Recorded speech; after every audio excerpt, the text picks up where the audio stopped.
আল্লাহ তাআলার অশেষ অনুগ্রহে সাধারণ মানুষের আস্থায় আমাদের ত্রাণ তহবিলের টাকা 100 কোটি ছাড়িয়েছে। এই ফান্ডটা আমরা কিভাবে খরচ করব? ভয়াবহ বন্যায় ক্ষতিগ্রস্ত মানুষদের পাশে দাঁড়াবার জন্য শুরু থেকে আমরা চেষ্টা করেছি। রাত দিন এখানে কাজ চলছে। আপনারা দেখতে পাচ্ছেন আমাদের পেছনে যে কার্যক্রম, এই কার্যক্রম সারাদিন চলছে, রাতভর চলছে এবং আমাদের আজকে 10ম দিন চলছে কাজের। আর এই জায়গাতে 8ম দিন, গত শুক্রবার থেকে আমরা শুরু করেছি এই জায়গাতে। আর পুরো কার্যক্রম আমরা শুরু করেছি অনেক আগে থেকে। আপনি একটু মেহরবানি করে ওইদিকে একটু দাঁড়ান। পুরো কার্যক্রম আমাদের চলছে 10 দিন যাবত, আর এখানে আমাদের স্পেসিফিক কাজ চলছে 8ম দিনে। তো আমরা এই 8ম দিনে কোন জায়গায় দাঁড়িয়ে আছি, আপনারা যেহেতু এসেছেন আমরা আপনাদেরকে একটু আপডেট দিতে চাই। আমরা এ যাবৎ চাল কিনেছি, ত্রাণ সামগ্রী হিসাবে চাল কিনেছি আমরা 998 মেট্রিক টন, যেটাতে আমাদের খরচ হয়েছে 5,55,80,000 টাকা। আমাদের ডাল কেনা হয়েছে 200 মেট্রিক টন, যেটাতে খরচ হয়েছে 2,03,60,000 টাকা। আমাদের লবণ কেনা হয়েছে 112 তেল কেনা হয়েছে 200 মেট্রিক টন, সেটাতে খরচ হয়েছে 3,15,40,000 টাকা। আর লবণ কেনা হয়েছে 112.50 মেট্রিক টন, যেটাতে খরচ হয়েছে আমাদের 38,30,000 টাকা। এবং আমাদের খেজুর কেনা হয়েছে 120 মেট্রিক টন, যেখানে খরচ হয়েছে আমাদের 4,60,50,000 টাকা। আর সুগার অর্থাৎ চিনি কেনা হয়েছে 20 টন, সেখানে খরচ হয়েছে আমাদের 23,91,200 টাকা। চিড়া কেনা হয়েছে 40 টন, সেখানে খরচ হয়েছে আমাদের 22,51,000 টাকা। এবং পানি কেনা হয়েছে 100 টন, যেখানে খরচ হয়েছে আমাদের 9 লক্ষ টাকা। আর ভুসি অর্থাৎ গোখাদ্য কেনা হয়েছে 67.38 মেট্রিক টন, সেখানে আমাদের খরচ হয়েছে 29,06,750 টাকা। সর্বসাকুল্যে আমাদের মালামাল কেনা হয়েছে 1,857.88 মেট্রিক টন। ত্রাণ সামগ্রী কেনা হয়েছে এই পর্যন্ত, যেখানে খরচ হয়েছে 16,58,08,950 টাকা। আর আমরা পানি একটু শুকিয়ে গেলে, বন্যার পানি একটু শুকানো শুরু করলে 1 লক্ষ পরিবারকে 25 কেজি করে চাউল দেব ইনশাআল্লাহ। কারণ আমরা জানি যে বন্যার পানি শুকিয়ে গেলেই কিন্তু মানুষের কষ্ট শেষ হওয়া নয়, বরং অনেক কষ্ট তখন শুরু হয় নতুন করে। বিশেষ করে যারা ছোট ছোট ব্যবসার উপরে ডিপেন্ডেন্ট ছিল, সেগুলো শেষ হয়ে গেছে, তারা নতুন করে দাঁড়াতে আরো সময় লাগবে।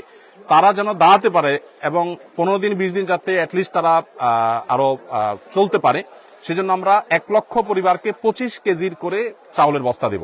এখানে আমাদের লাগবে হলো 2500 টন। এর অর্ডার আমরা ইতিমধ্যে দিয়ে ফেলেছি, অর্থাৎ পার্চেসিং হয়ে গেছে। আগামী 3 বা 4 তারিখ ইনশাআল্লাহ, 3 তারিখে মাল ডেলিভারি পাবো, 4 তারিখ থেকে আমরা ডিস্ট্রিবিউশন শুরু করব। ফেনীর যে সমস্ত এলাকা শুকিয়ে গেছে সেই এলাকাগুলোতে বিশেষ করে। সেখানে আমাদের খরচ হবে 14,15,00,000 টাকা। সর্বসাকুল্যে আমাদের মোট মালামাল যেটা এই পর্যন্ত আমরা কিনেছি, যার কিছু প্রস্তুত হয়ে বিতরণ হয়ে গেছে, কিছু প্রস্তুত হচ্ছে, আর কিছু ডেলিভারির অপেক্ষা আছে, সব মিলিয়ে দাঁড়াচ্ছে হলো 4,357.88 মেট্রিক টন ত্রাণ সামগ্রী। এবং এ পর্যন্ত এই ত্রাণ সামগ্রীর পেছনে আমাদের যে খরচ হয়েছে সেটা হলো 30,73,08,950 টাকা। আপনাদেরকে একটু জানিয়ে রাখতে চাই, আমাদের এ পর্যন্ত যে ফান্ড আমাদের কাছে এসে পৌঁছেছে, আপনারা সাংবাদিক ভাইরা বারবার আমাকে প্রশ্ন করেছেন কত টাকা এসেছে। আমরা ফিগারটা এক্সাক্ট আপনাদেরকে বলতে পারিনি।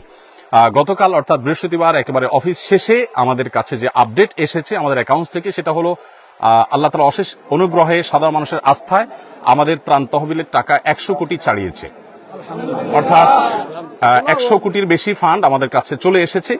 এই ফান্ডটা আমরা কিভাবে খরচ করব আপনাদেরকে একটু আমরা জানিয়ে রাখতে চাই, আপনাদের মাধ্যমে মানুষকে আমরা জানিয়ে রাখতে চাই।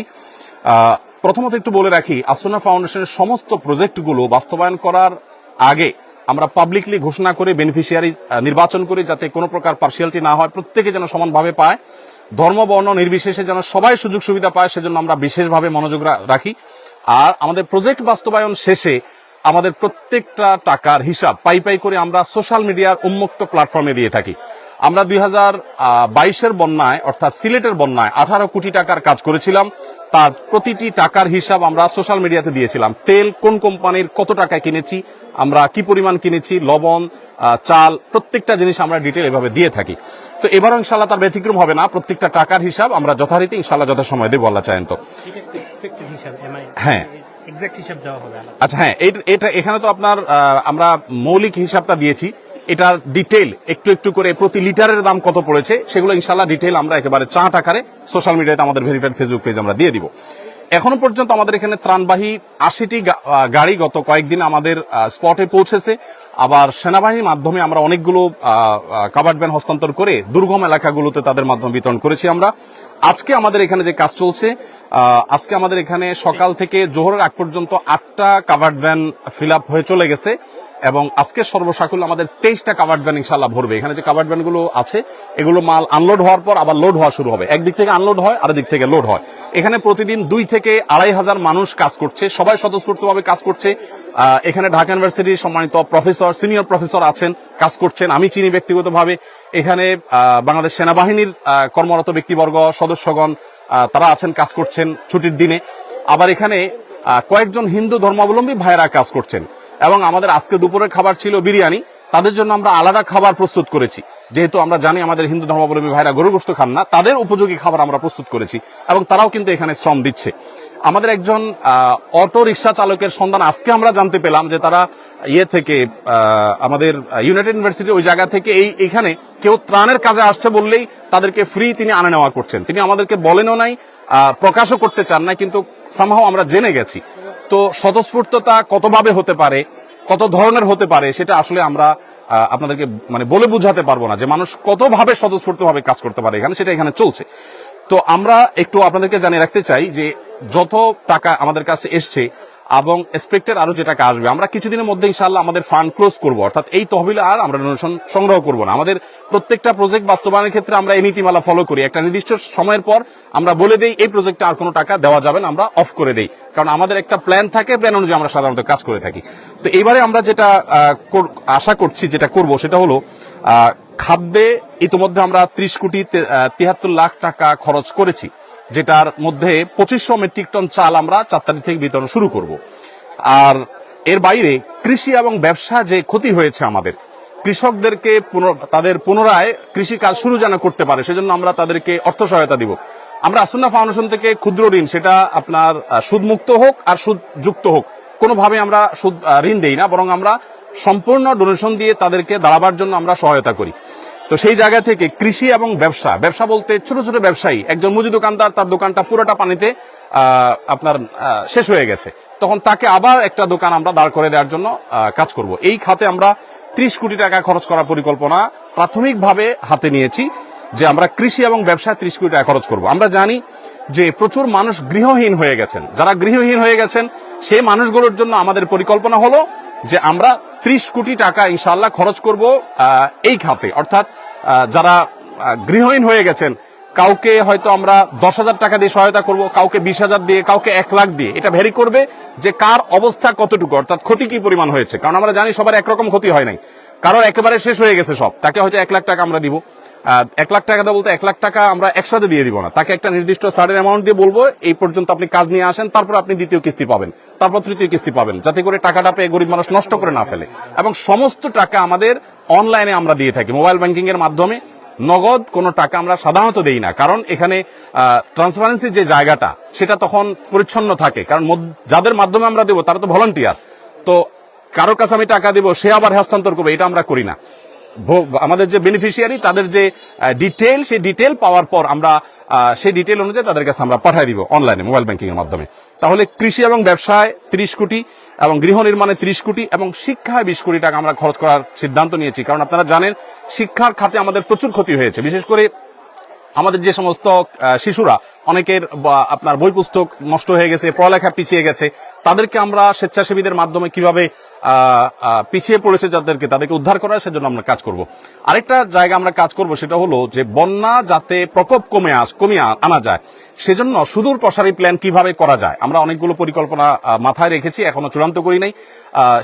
সেটা নিয়ে আমরা কাজ করব যে কিভাবে বন্যায় দুর্গতি কমানো যায়। আমরা শুধু ত্রাণ দিলাম সেটাই নয়, বন্যার পানি যাতে নেমে যাওয়ার রাস্তাগুলো পরিচ্ছন্ন থাকে, খালগুলো যাতে পরিষ্কার থাকে। বিশেষ করে এটা সরকারের যারা সংশ্লিষ্ট দায়িত্ব আছেন তারা দেখবেন, নোয়াখালী, চৌমুহনী, লক্ষ্মীপুর এই এলাকাটাতে রাস্তার ধারে যে বড় খাল চলে আসছে, আপনারা জেনে থাকবেন, আমি ওই এলাকার ছেলে, আমি ছোটবেলা থেকে এই খালগুলোকে দেখেছি, এগুলো দখল হয়ে আছে, অর্থাৎ দখলদাররা দখল করে আছে এবং এগুলো নাব্যতা হারিয়ে ফেলেছে, যার কারণে এই যে বন্যার পানি এটা নেমে যাওয়ার জন্য মিনিমাম যে খাল প্রয়োজন সেটা পর্যন্ত নাই, যার কারণে দুর্দশা আজকে চরম অবস্থায় পৌঁছেছে।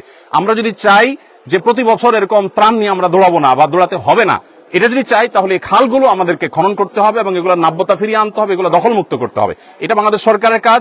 আমাদের যদি এখানে কোনো অংশগ্রহণ করার সুযোগ থাকে, আসন্ন ফাউন্ডেশন সম্পূর্ণ প্রস্তুত যে আমাদের ভলান্টিয়ার টিম নিয়ে, আমাদের ক্ষুদ্র ফান্ড নিয়ে আমরা ঝাঁপিয়ে পড়বো, যাতে করে প্রতি বছর বন্যা হলে আমরা ত্রাণ নিয়ে যেতে না হয় এবং বন্যা যাতে খুব বেশি দীর্ঘস্থায়ী না হয়। ফেনী, নোয়াখালী, লক্ষ্মীপুর আমি নিজে গিয়েছি।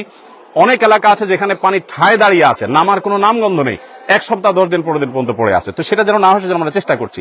ফাউন্ডেশন থেকে আমরা বিশেষ কিছু উদ্যোগ নিয়েছি। যে সমস্ত জায়গায় মোবাইল চার্জ দিতে পারছে না আমার বিদ্যুতের অভাবে, আমরা ভাসমান জেনারেটর এবং চার্জিং স্টেশন নিয়ে যাচ্ছি বিভিন্ন আশ্রয় কেন্দ্রে।